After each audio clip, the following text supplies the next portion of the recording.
I remember just laying on the floor in the dark of like my dorm room, being like kind of like with a nervous stomach, being nervous or whatever. And that was basically the beginning of the end of me being caring that I wasn't home anymore.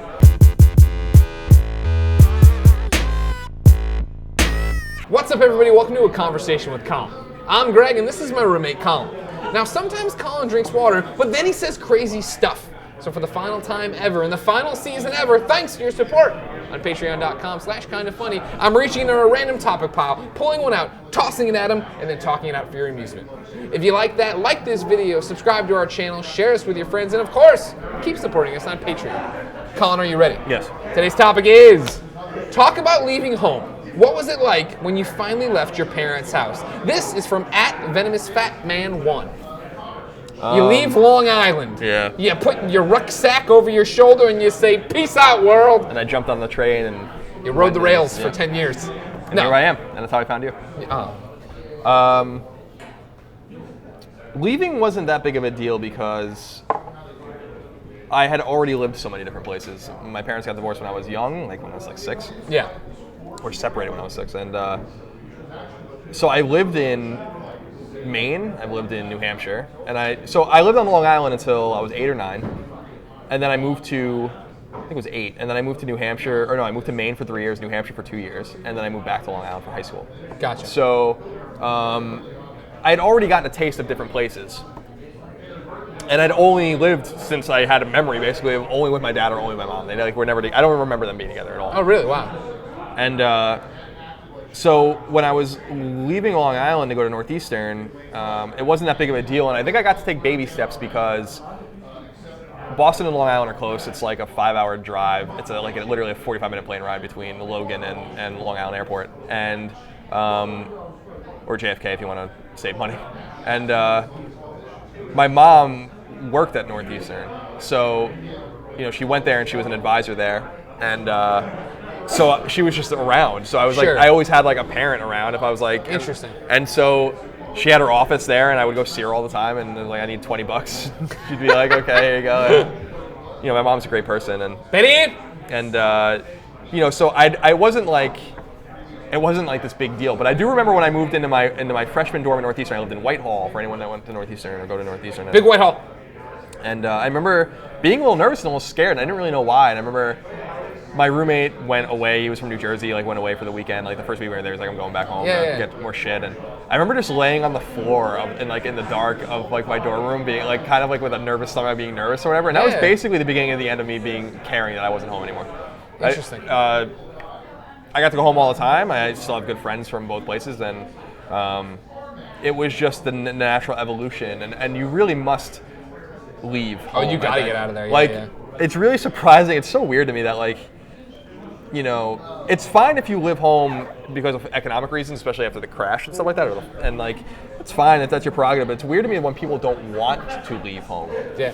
Because I could never imagine ever living with my parents ever again. I remember when I was in high school and I was going to Mizzou, and I was from suburbs of Chicago, and this girl turned to me, she's like, "Oh, you're going to University of Missouri?" She's like, "Are you nervous to be that far away?" And I was also one of the few people going away to a school that had no one else going. Like, no one else was coming with me. And I felt like it was so liberating, right, to go there and have no one else know me. Because I wasn't super happy with, who I was in high school. You're building yourself, and there's other conflicts and whatever else. And so, when I went to school, I remember, mom and dad bringing me down to Mizzou, getting set in the dorm room, and just so badly, not that I don't love you, mom and dad, wanting them to go away because I was so anxious to start my own life. And then as soon as I put them in the car, getting choked up when they left, and it's like, holy, now it's real. Now I am really on my own. And then, it's that sink or swim thing of well, now you gotta be, you've been a lot of talk, and you got this blue hair, you said you wanted to be somebody different, now do it. And I embraced that and opened the door and had, played video games and wanted people come, and I would just go randomly down the hall and be like, "Hey, I don't know anybody here. Can I hang out with you guys tonight?" They'd be like, "Yeah." And making friends and doing that way. Yeah, that was a big deal. Yeah, it was awesome.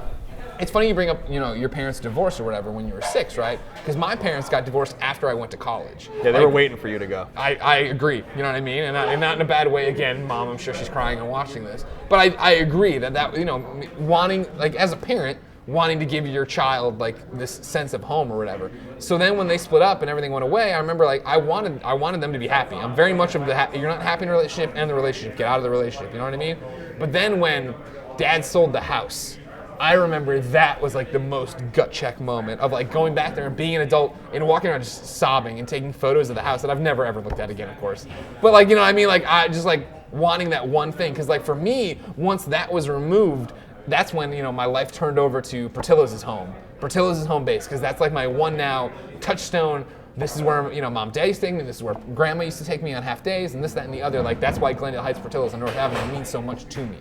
But like, that was that weird shift of like when I left home and what it was finally like to leave of be like awesome, and now it's like that's probably the same reason why Mizzou means so much to me is like, you know, I mean, I was still in school when all this happened, so then Columbia with my friends and the people I consider family there, you know, this becomes a new thing for you, which is good. Your family, you know what I mean? Nick and Tim obviously are family. Kevin, he's all right. He's on the fringe right now. He's like a touched cousin who shows up every so often. He's like, you want these chickens? And I'm like, that's a perfect way to put it. Yeah, okay. But yeah.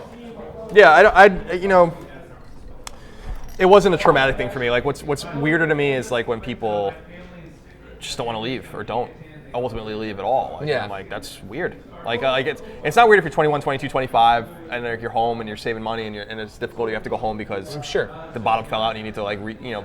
But they're like, it's always weird. Like you're not really truly an adult until like you are out on your own. You know, and there are some situations where like people have to take care of their families, and that's an exception. There are some situations where people have, you know, ill parents, or, you know, I know my there's a million exceptions. But like generally, if you're come from a home where your parents are healthy and they just want you to get the hell out of the house, there's some parents that want to keep you in the house. Yeah. I know my girlfriend feels somewhat guilty sometimes because her mom is disabled. She's blind or whatever, and she could really, you know, use some help or whatever, and she gets that from her sisters or whatever. Those are exceptions. Like, you know. Sure.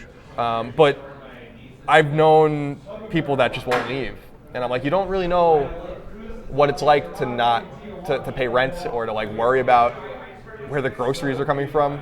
Yeah, that's like a different kind of situation. That's your first spreadsheet. What's my budget? How much money can I literally spend is a big moment. It's ironic because it's the people that stay home because they have to, like they have to take care of things, are sacrificing. And that's like a really noble thing. Very much so. And on the other side are the people that just won't leave because they don't want to sacrifice. You know what I mean? And that's kind of like a weird kind of dichotomy. Yeah. So like, you know, get out of the house as soon as you can, and don't abandon your responsibilities.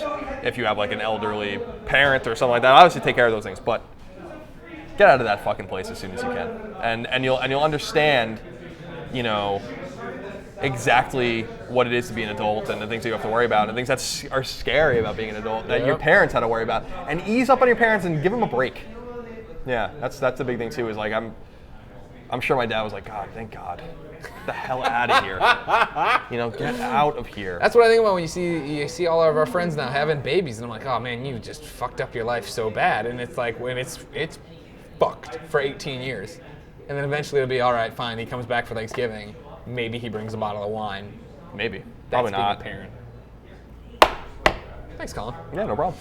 And thank you, Venomous Fat Man 1, for writing in with that question. Remember, ladies and gentlemen, this is a conversation with Colin, the final season from Tempest Bar in San Francisco. It's all because of your support over on patreon.com/kindafunny. So if you aren't a supporter, consider it. And if you don't want to give us any money, no big deal. Everything's free. So just back off us in the comments, all right? Until next time, like, subscribe, share. It's been our pleasure to serve you.